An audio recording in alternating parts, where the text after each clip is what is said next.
শিক্ষার্থীরা, আজকে আমি একটি মজার অর্থাৎ চমৎকার একটি বোর্ড কোশ্চেন তোমাদের সামনে সলভ করব। এই অঙ্কটি যশোর বোর্ডে 2022 সালে এসেছিল। এই প্রশ্নটি বিভিন্ন গাইড বই বিভিন্নভাবে সলভ করে, তবে আজকে আমি তোমাদের সামনে যে সলভটি তুলে ধরবো, আশা করি একবার দেখলেই তোমরা বুঝতে পারবে। দেখো, এখানে প্রশ্নটি বলা হয়েছে যে R3 এর সাথে কত মানের রোধ কিভাবে যুক্ত করলে R2 এর সমান প্রবাহ যাবে। আমরা এটা তড়িৎ যে বিভাজন নীতি আছে, সেই তড়িৎ বিভাজন নীতির সাহায্যে অঙ্কটি করব। আর তড়িৎ বিভাজন নীতি যারা বোঝো না, তাদের জন্য আলাদা একটি ক্লাস আছে, আমি কমেন্টিং বক্সে দিয়ে দেবো, তোমরা দেখে নিও। অর্থাৎ দেখো এখানে তাহলে R3 এর সাথে দেখো R3 এর সাথে একটা রোধ আমি যুক্ত করে দিলাম R পরিমাণ। এখন R2 এর সমান কারেন্ট চেয়েছে, তাহলে R2 কারেন্ট ধরলাম আমি I1, আর এটাতে ধরলাম আমি I2। তাহলে I1 এর মানটা কত হবে আমাদের?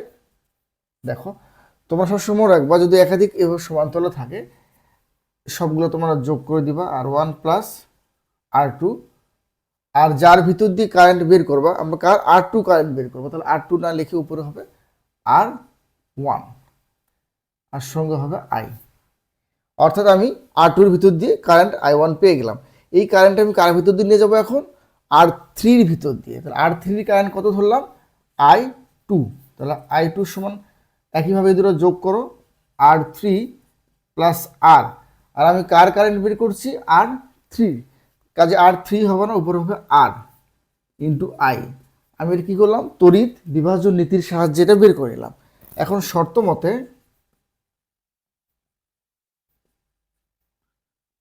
I1 equal I2।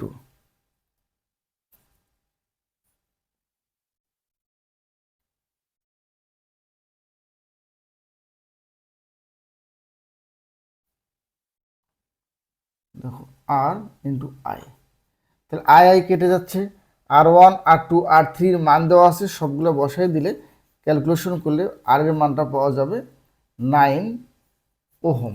অর্থাৎ R3 এর সাথে 9 ওহম রোধ যদি সমান্তরালে যুক্ত করি, তাহলে R2 এর প্রবাহ আর R3 এর প্রবাহ সমান হবে। আশা করি সবাই তোমরা বুঝতে পেরেছো। সবাইকে ধন্যবাদ।